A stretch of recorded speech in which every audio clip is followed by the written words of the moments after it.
Kim Pao, after ng show, pupuntahan nga ba si Aki sa New York para makapag-banding?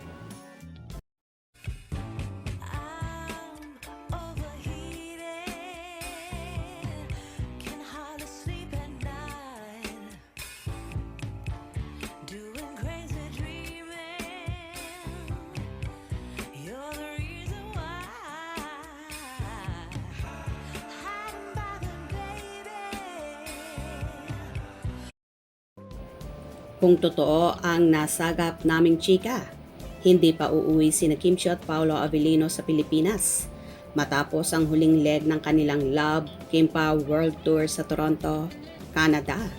Nitong linggo, May 3, isang funny ang nagsabing didiretso daw ang Kim Pao sa New York para sa sandaling bakasyon at para na rin mabisita ni Paolo ang kanyang anak na si Aki.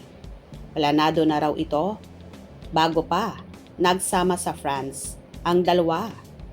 Gusto raw ni Paolo na makabanding ang kanyang anak, ayon pa sa source.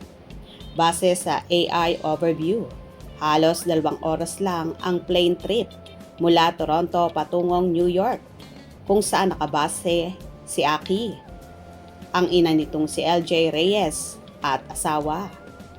Makakasama raw ng Kim Pao ang isa nilang masugid na supporter na isa sa pinakamasayang Pinay sa Amerika. Bukod sa hotel na pag-aari ng Pinay sa California, meron din daw itong hotel sa United Kingdom. Super close raw ang nasabing Pinay sa dalawa na siyang nakakaalam ng mga private ganap ng Kim Pao. Nasa France raw ang nasabing nanay-nanayan ng Kim Pao na minsan ay nakakasama ng dalawa, gaya ng magsimba ang mga ito. All out daw gumastos ang Pinay para sa project ng Kim Pao.